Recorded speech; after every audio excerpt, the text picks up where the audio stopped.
In lingua napoletana, quando un problema si sovrappone a un altro, quando le cose cominciano ad andare male e vanno sempre peggio, si mettono tutte e due o più cose assieme per far fallire un'iniziativa, ci sono decine di espressioni veramente molto colorite. È quello che un giudice, un avvocato chiamerebbe il combinato disposto. Ecco, per esempio, due problemi simultanei.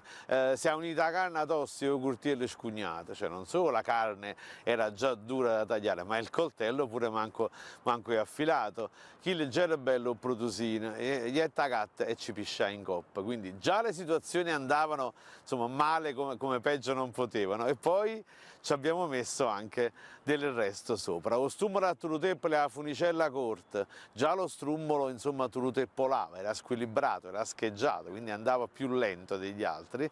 Poi si è messo pure la funicella per tirarlo, il cordino, che non era di dimensioni adeguate. Si è unita a Lim e a Rasp. Ecco, quando due persone permalose, cavillose, non possono mai stare insieme, non possono andare d'accordo. L'ast che chiove a casa scorre, che ne so, a mala nuttate a figlia femmina. Beh, questo è politicamente scorretta, perché in questo caso si è unita, diciamo, non solo le doglie che sono arrivate durante la notte, la mala nuttata, e poi è nata pure una figlia femmina. È politicamente scorretta perché io ho due meravigliose figlie femmine, e vale invece per me il detto contrapposto che dice: chi buono può cominciare, a figlia femmina da fa.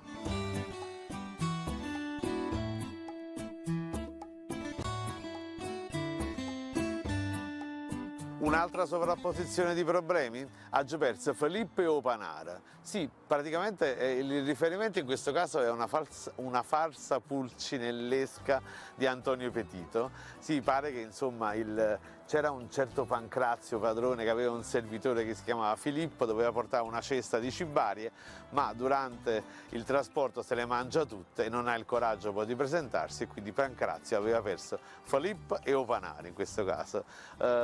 Lui che per dire ma pace o suon, ecco, il riferimento alla canzone Anima e Core di Salve Esposito. In questo caso lei aveva, non solo si era persa la pace, ma poi durante la notte a ripensarsi si era perso pure il sonno.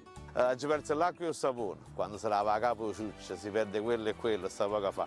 E infine quello che io giudico il più bello di tutti, ma ce ne sarebbero tanti altri, che Giorgio sono voi e o vescovo nuovo mannà. Non so se è capitato mai quando due persone desiderano in realtà la stessa cosa ma non si comprendono. In questo caso c'è una leggenda che fa riferimento a un fatto dell'epoca vicereale, quando un commerciante molto avido dal nome Giorgio appunto pensava solamente a fare danari e quindi a cambiare continuamente piazze dove poteva continuare a svolgere la sua attività economica. In questo caso quindi non riusciva ad affezionarsi mai e non riusciva ad avere mai l'amore, ma aveva sempre denaro ma nessun amore.